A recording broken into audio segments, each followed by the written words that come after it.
بسم الله الرحمن الرحيم لا حول ولا قوة إلا بالله العلي العظيم الحمد لله رب العالمين وصلى الله على سيدنا ونبينا أبي القاسم المصطفى محمد وآله الطيبين الطاهرين لا سيما بقية الله في الأرضين أجل الله تعالى فرجه الشريف اللهم أخرجني من ظلمات الوهم وأكرمني بنور الفهم اللهم افتح علينا أبواب رحمتك وانشر علينا خزائن علومك برحمتك يا أرحم الراحمين. Alhamdulillah, we have tawfiq to continue our study of Aqaid al-Imamiyya by the late Ayatollah Sheikh Muzaffar.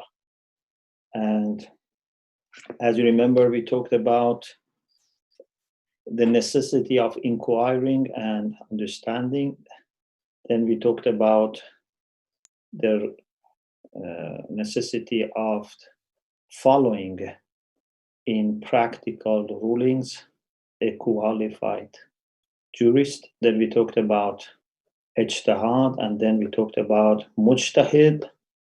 So these introductory discussions, alhamdulillah, finished. Now we go to the next part, which is about what he calls al-ilahiyat, about theology. And the first thing to discuss here, which would be from the beginning, Article 5, Aqidatuna fillah ta'ala. What is our belief about God the Almighty? Many of the things here might be agreeable to all Muslims or even to all followers of Abrahamic religions, but there are also details that some schools of Islam might disagree, although sometimes these are not known to the public. There are some theological schools, some madhahib, that today when you ask Muslims, they don't know about them. Actually, many of them, they don't know about Kalami schools, and they mostly think about fiqh schools, like, Hanafi, Shafi, Maliki, Hanbali. But these are fiqh schools. These are not Kalami schools. So someone who is Hanafi in fiqh, then in Kalam might be, for example, Maturidi. So it's very important that they should know, are they Maturidi, they are Ash'ari, they are Mu'tazili, they are Ahl Hadith, and so on and so forth. Okay, but what is the Shia understanding? نعتقد أن الله تعالى واحد أحد. Allah subhanahu wa ta'ala is one. But what type of one? Is he numerically one? No. For example, when we say there is one person here, there is one book on the desk, there is one tree in that road, this is numeric. Means one of many, one individual of a type. You can think of 2, 3, 4 millions, endless numbers. Maybe right now only one exists, or maybe one exists here, or maybe even no one exists. For example, I had a tree which dried out, finished, I don't have it. Someone had a horse, the horse died, has no horse. But I still can say one horse. I had one horse, I no longer have that one horse. Or for example, dinosaurs have finished, but still we can think of one or many dinosaurs. This is not the sense in which we say Allah is one. When we say Allah is one, we mean that he cannot have 2 or 3. He is one of a type. The whole type can only be one. So if I want to give an example, we can say of, for example, think of whiteness, bayad. How many bayad or whiteness you can imagine? Only one. If you just consider bayad, simply white, there's only one. Yes, if I say one white chair, white paper, white, I don't know, wall, can have many white things, but just white. Ulama say, صرف الشيء لا يتثنى ولا يتكرر. If you just consider simply the mahiyya, the quiddity, it cannot be repeated. It cannot be second or third. So Allah subhanahu wa ta'ala is one in this sense, not in numeric sense. He's one, and you cannot think of second for him. He is sarful wujud, he is mutlaqul wujud, he is simply existent, he is absolutely existent. We cannot think of second or third. Because when there is simply existent thing, then the second would not have any difference. What would be something that makes it second? If you don't add anything to it, it cannot be second or third. So he is wahidun ahad. Ahad makes it more clear. Ahad is clearer than wahid for God. Means someone who cannot have second and third, someone who has no parts, not only no partners, no parts. لَيْسَ كَمِثْلِهِ شَيْءٌ. There is nothing like him. Or if you want to translate it literally, there is nothing like him. Because it doesn't say لَيْسَ مِثْلَهُ شَيْءٌ. It says لَيْسَ كَمِثْلِهِ. But it means the same. It means never think of something similar to God. Yes, we can have mathal for God, not misl. Mathal is different. Allah subhanahu wa ta'ala can bring examples, parables to help us understand him. مَثَلُ نُورِهِ كَمِشْكَاتٍ. Or for example, someone who listens only to Allah or listens to different people. ضرب الله مثلا رجلا فيه شركاء متشاكسون ورجلا سلما لرجل. It's a مثل. This is a parable. It's an analogy. It's okay. But مثل, similar. What can be similar to Allah subhanahu wa ta'ala? Nothing can be similar to Allah subhanahu wa ta'ala. Yes, we can try to resemble Allah subhanahu wa ta'ala.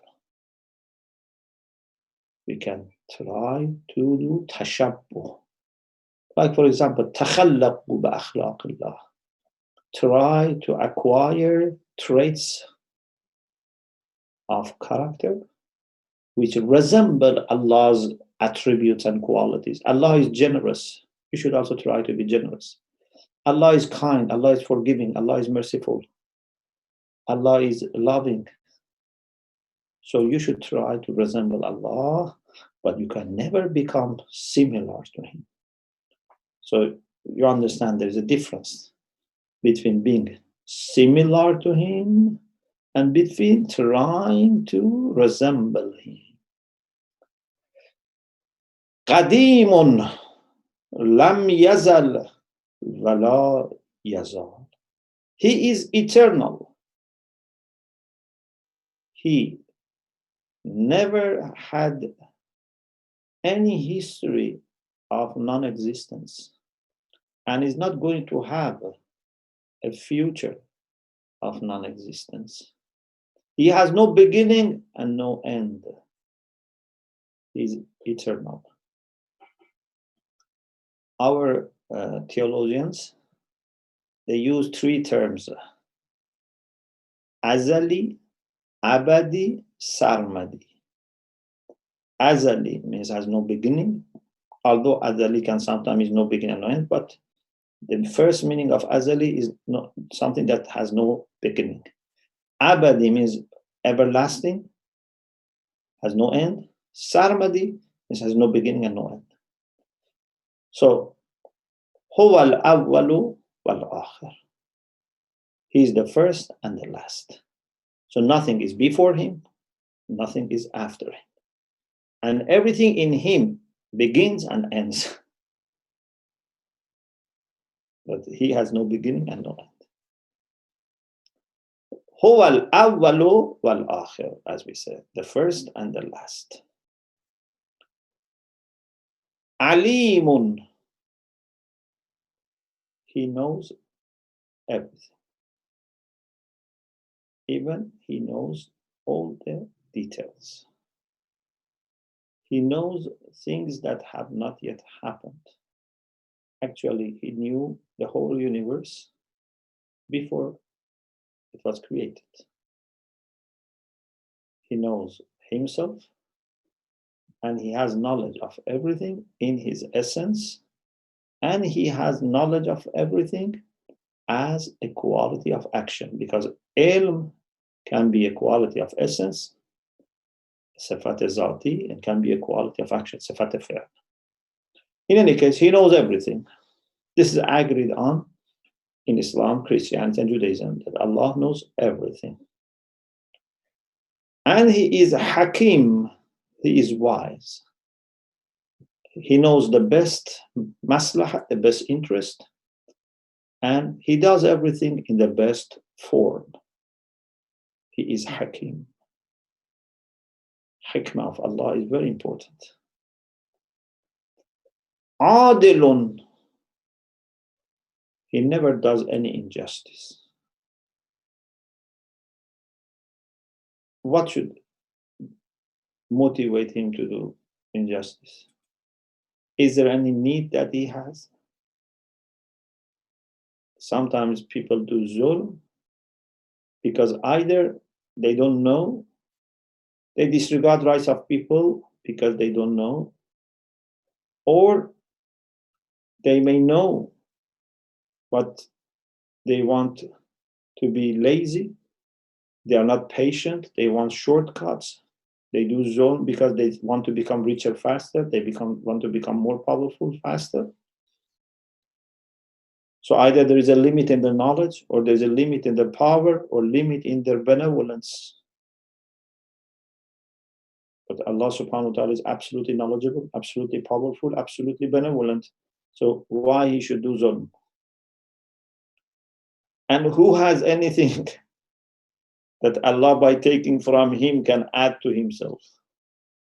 Whatever everything has comes from him. We cannot add to him. We cannot take away from him. We cannot add to him. Imagine if I have a bank account. I have $1 million, for example, in the bank account. And then I say to the bank, please make this one bank account into some sub accounts. I want something for my personal use. I want something for my business. I want saving account. So make this for me 3 accounts. Okay, if I put anything in these accounts, am I losing them? No, it's the same $1 million that I divide how to be put into these accounts. They are not making me richer. They are not making me poorer. It's the same thing. So whatever we have is from Allah subhanahu wa ta'ala. By giving us, he doesn't become poor, and there is nothing that he can take away from us to become richer. So why he should do zulm? Doesn't make any sense. Hayyun, he is living. The quality of life is very important. The paper about bioethics and about value of life in Islam, and also in the lectures about Hayat Tayyibah, we have discussed this. This is actually, again, one of the qualities shared by Muslims and Christian Jews. God is the living. Life is very important. If God was dead, na'udhu billah, or even if God was not dead but was sleeping, or even if he was not sleeping but sleepy. You know, when you are sleepy, maybe some of you are experiencing now. If you are sleepy, you don't understand what is happening, and you don't have control over environment. This is why we say, Allahu la ilaha illahu al-hayyul qayyum la ta'khudhuhu sanatun wala nawmun. Neither he sleeps nor he needs a nap. He is hayy, and life is not the earth, and is not even sleeping, but sleeping is a kind of death. Allahu yatawaffa al-anfusa hina mawtaha wallati lam tamut fi manamiha. Sleeping is a partial death, but not complete death. It's a reduction in the activities of the soul in running the body. And this is how soul can have some rest. And body also can have some rest, because soul demands less from them. So he is fully alive. Even he's not sleeping, he's not getting tired, he doesn't need nap. He's aware. Mutakallamun theologians say that life of Allah goes back to his knowledge and power and will. Al-ilm, wal-qudra, wal-irada are three elements that make up the concept of hayat. Qadirun, he has all power. He is capable over doing everything. And we mean by qudra that he can do what he wants. If he doesn't want, he wouldn't do it. He is not forced. If someone is forced, we don't say he has power. Kawnul fa'ila, this is the theological definition of power. Kawnul fa'ila بحيث إذا شاء فعل وإذا لم يشأ لم يفعل. If the doer is acting when he wants and doesn't act when he doesn't want, has full control, has will, this is qudra. So when someone is dropping from top of a building and the gravity is bringing him down, we don't say he has power for falling. This is not a voluntary action, therefore this is not power. Although he's dropping, he's falling, but we don't say he has power for falling, because he has no power for stopping that. You only have power for doing something when you cannot do it. Ghaniyun, he is rich, he has no need. Absolutely free from any need. He doesn't need anything. There is an ayah in the Quran which is very deep. Many, of course, all the verses of the Quran are very deep, but for our discussion, Allah subhanahu wa ta'ala says, لو أردنا أن نتخذ لهوا لاتخذناه من لدنا إن كنا فاعلين. Had we wanted to have some amusement, some leisure time, because some people maybe think Allah has created us to keep himself busy. Like, someone who creates some toys to play with. Some people think maybe Allah has created us to, keep himself busy, to enjoy himself. But we cannot even do that for him. He says, لو أردنا أن نتخذ لهوا.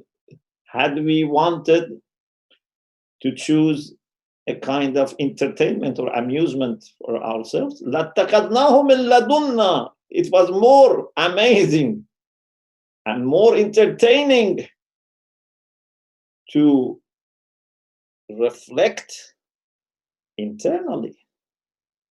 Allah could enjoy himself more by considering himself than considering his creatures. Like the people who are very intellectual, very contemplative, very knowledgeable, very wise, very beautiful in their heart, very serene and tranquil. What is the greatest joy for them? Just to be alone. If they are alone, that's the best thing for them. So he has no need of any kind of need. Sami'un basira. Maybe this could have come right after Alim, because Sami' and Basir are two actually branches, or referred to two branches of the knowledge of Allah subhanahu wa ta'ala. He has knowledge of whatever can be heard, sounds, voices, noises, and he has knowledge of whatever can be seen. So it's not that he hears like we hear, but the result of us hearing, which is to know the sounds and the voice, is there. Therefore they say Sami means alimun bil masmu'at. Basir means alimun bil mubsarat. Why Quran focuses on these two in addition to saying alim? Alim was enough to say he knows everything. Because there can be many reasons, but I mentioned one reason. Because we human beings are very much attached to the things that we hear and we watch. The best thing is to watch. The second best is to hear. If I can hear you, I never doubt you. If I can see you, it's even better. These are the most maybe specific types of knowledge that we have. After that comes touching, smelling, and other things. This is for most of people. Maybe for philosophers, the most important knowledge is intellectual knowledge through arguments, demonstration, deduction. But for most of us, the best thing is to see and then to hear. And also, if you see someone is watching you or someone is hearing you, you become very careful. If I tell you whatever you do in this room will be reported, you'll be very careful. But still, you say, okay, how much they can report? But if I say, whatever you do in this room or say in this room is recorded, and the manager will watch it and hear it, it makes another impact on you. You become more careful. Although, when I said it was reported and he would know, it was enough. But if I say he would watch it and hear it, you realize that no, it's very particular, very specific. No way to bring excuses. So, because Allah subhanahu wa ta'ala knows our mentality, so he emphasizes on him being hearing and watching. Alam ya'lam anna Allah yara. Doesn't the man know that Allah is watching him? But watching of Allah subhanahu wa ta'ala is not like watching us something by our eyes. It's much, much, much more deeper and comprehensive. Imagine if someone watches another person just by eyes, how much he can see. Just the surface of the front of the body of that person. You cannot see behind. You cannot see internal. You cannot even see internal of the body, let alone to see what is happening in his heart, in his mind. But Allah subhanahu wa ta'ala, when He is watching us, He is watching every direction, from every angle of us, on the surface, in every cell of us. It's like a CT scan, but million times more accurate than CT scan. Plus, He scans our mind and heart, not surface of the heart, up to the end, to the extent that He knows better. يَحُولُ بَيْنَ الْمَرْءِ وَقَلْبِهِ. So you have to know that it's not just He is hearing or He is watching like us. He knows everything. As we say in Dua Joshan, عَالِمٌ بِالْخَفِيَّاتِ. He knows all the hidden. Okay. وَلَا يُوصَفُ بِمَا تُوصَفُ بِهِ الْمَخْلُوقَاتِ. Allah subhanahu wa ta'ala would not be described by what the creatures are described. Any descriptions for creatures would fall short. For example, فَلَيْسَ هُوَ بِالْجِسْمِ. Can we say he's a jism? He's a physical object? No.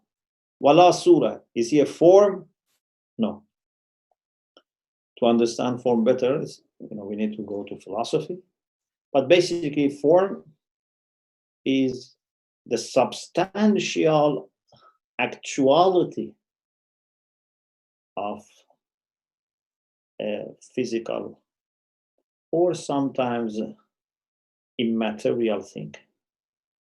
For example, if I want to simplify, you have some wood, some nails, then you give the form of the chair. The matter, the matter is wood, the form is the chair. It's to make it very simple. Or you have animal soul, and then you give human soul, nafs al-natiqah, and becomes human beings. This nafs al-natiqah is the form for human soul. And human soul is the form on top of another form, which is plant, vegetative soul. And vegetative soul, another form on top of jism. So, he is not jism. He is not surah, he is not a form. لَيْسَ جَوْهَرًا وَلَا عَرَضًا. He is neither a substance nor accent, because both jawhar and araz are two types of mahiyya. Mahiyya is for things which are contingent, which are mumkin. Allah is not mumkin. He is wajibul wujud. لَيْسَ لَهُ ثِقْلٌ أَوْ خِفَّةٌ. He is neither heavy or light. Because to be heavy or to be light are two characteristics of material things. Since he has no jism, to say he is heavy or he is light, both of them are wrong. La haraka aw sukun. If you say he's moving or he's idle, because sukun, we use it for something which can move. If you want to say he has no haraka, that's another thing. But if you want to say haraka or sukun, he's moving or idle or stopping, none of them apply to him. La makanun wala zamanun wala yusharu ilayh. He has no space nor time. He created the time and space. How can then he himself be embraced by time or space? He's above time and space. And you cannot point at him because he doesn't occupy any place. If you were able to point at him, means he is not then present in the person who is pointing and behind and in other directions. You cannot point at him.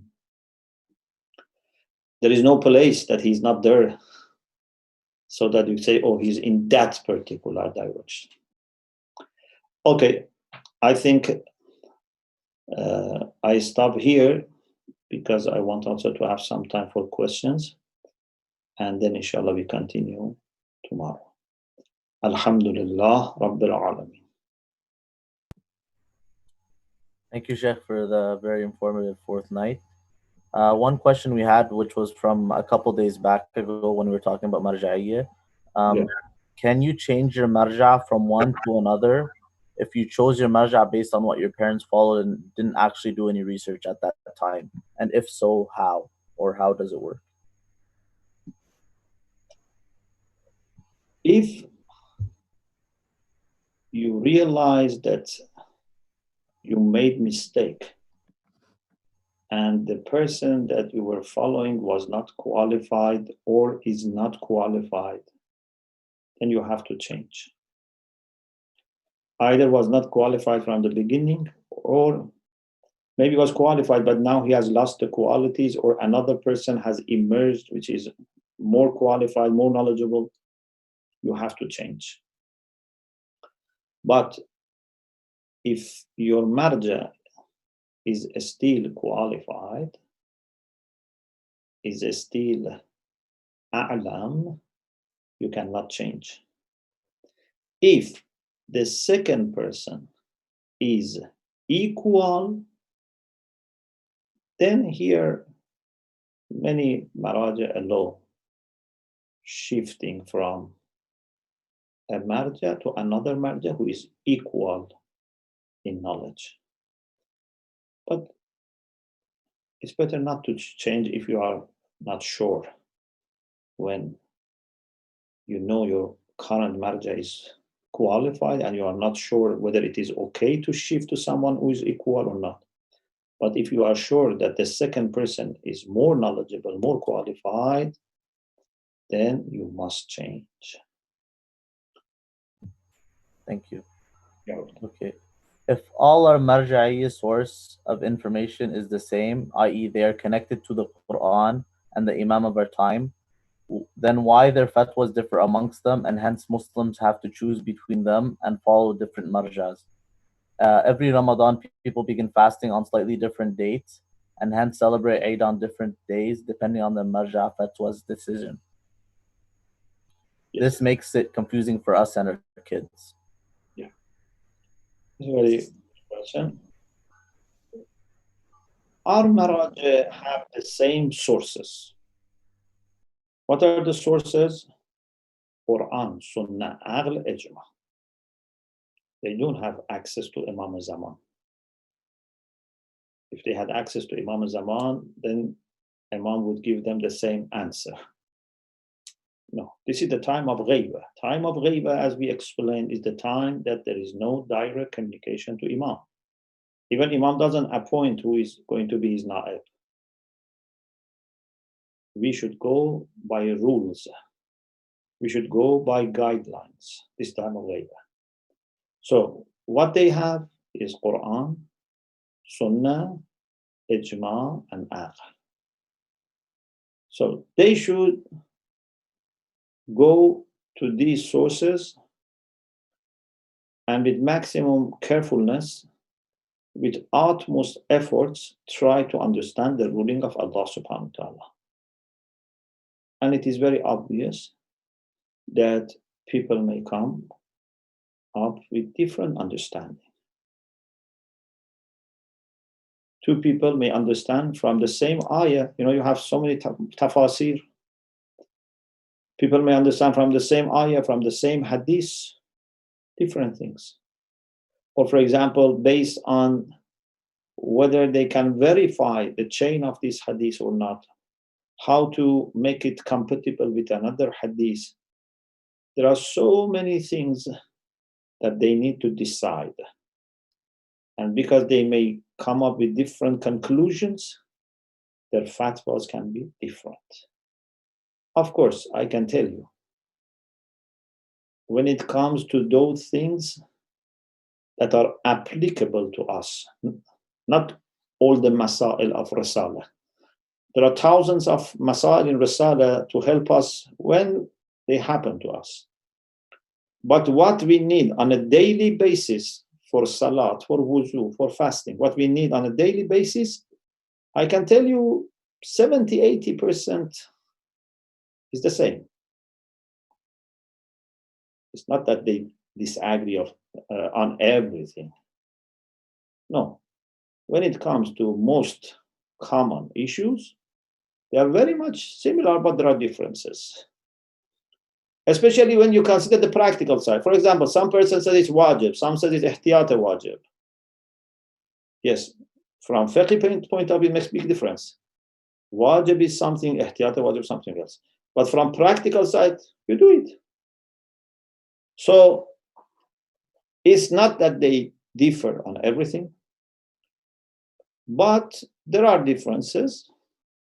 And the reason is that they have to go back to the Quran, the Hadith, to Aql, to Ijma, and because now, especially we are after 14 centuries, looking into the Hadith, there are lots of things that they have to decide.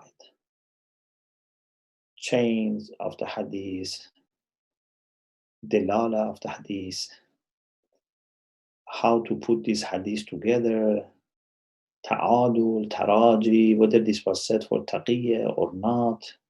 So many things to consider which can affect their judgment.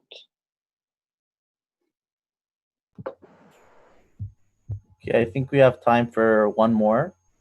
What is the best duty or action of a believer waiting for Imam Mahdi alayhi salam? So I guess what's the best action they can do while waiting for him? It's very difficult for me to single out one action.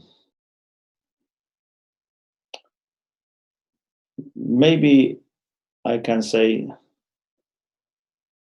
to make your ma'rifah of Imam better. This would mean that you have to make your ma'rifah of Allah subhanahu wa ta'ala better, your ma'rifah of yourself, your ma'rifah of community, ma'rifah of this time, enemies, challenges, opposite better. But I don't mean by ma'rifah just theoretical ma'rifah, knowledge. I mean acquaintance. Know more about Imam with your heart and mind, to the extent that you can feel his pain and joy.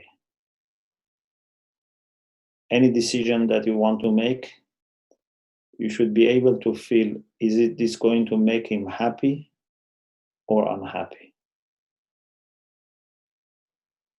Any human being, especially any follower, any Shia, from any part of the world, do you feel responsible towards them or not? Do you become happy for their happiness? Are you grateful for their success or not?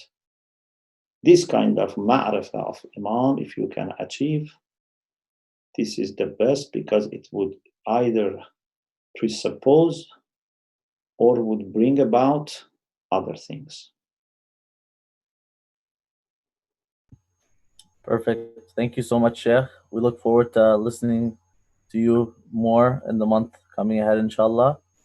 Now I'll turn it to Brother Hadi to recite a small dua for us, followed by the adhan. Inshallah. We listen. Salam.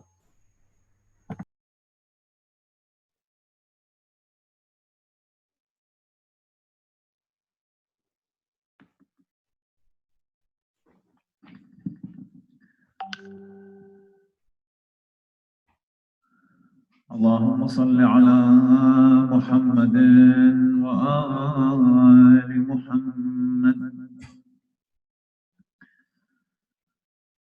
دعاء اليوم الخامس من شهر رمضان. اجعلني فيه من المستغفرين، واجعلني فيه من عبادك الصالحين القانتين، واجعلني فيه من أوليائك المقربين برأفتك يا أرحم الراحمين. وصلى الله على سيدنا محمد وآل بيته الطيبين الطاهرين. Inshallah, we'll wait a couple of minutes and then we'll start the adhan. May Allah, inshallah, bless you and accept your fasting and give you great joy when you break your fast. Inshallah. Assalamu alaikum wa rahmatullah. Wa alaikum assalam. Come on.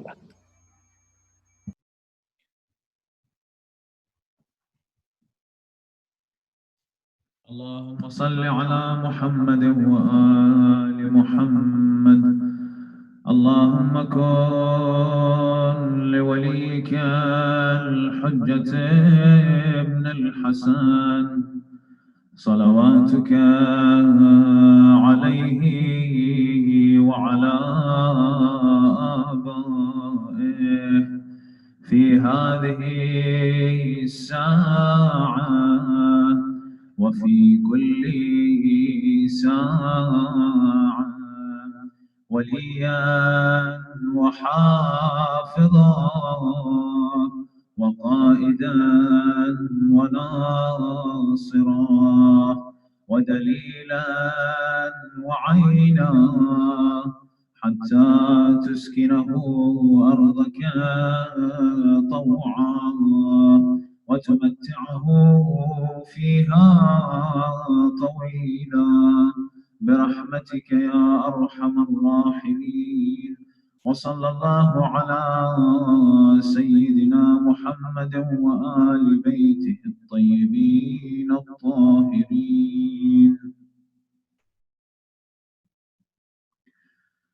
الحمد لله ولا إله إلا الله والله أكبر ولله الحمد. الله أكبر. الله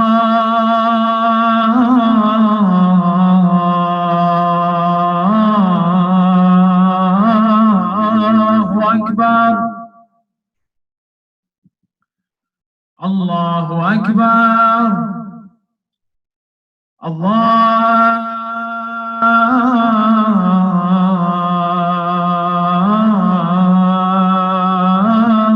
الله أكبر.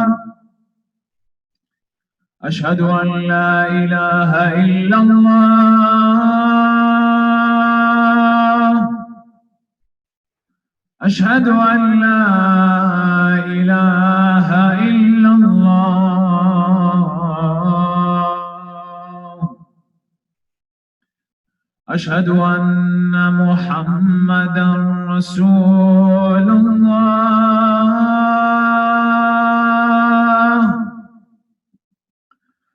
أشهد أن محمدا رسول الله.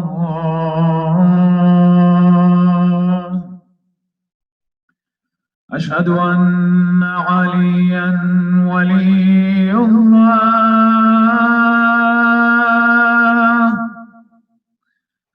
أشهد أن عليا وأبناءه المعصومين بالحق حجج الله.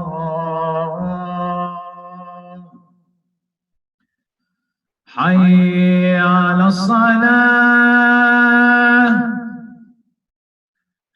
حي على الصلاة. حي على الفلاح. حي على الفلاح. حي على خير العمل. حي على خير الله أكبر الله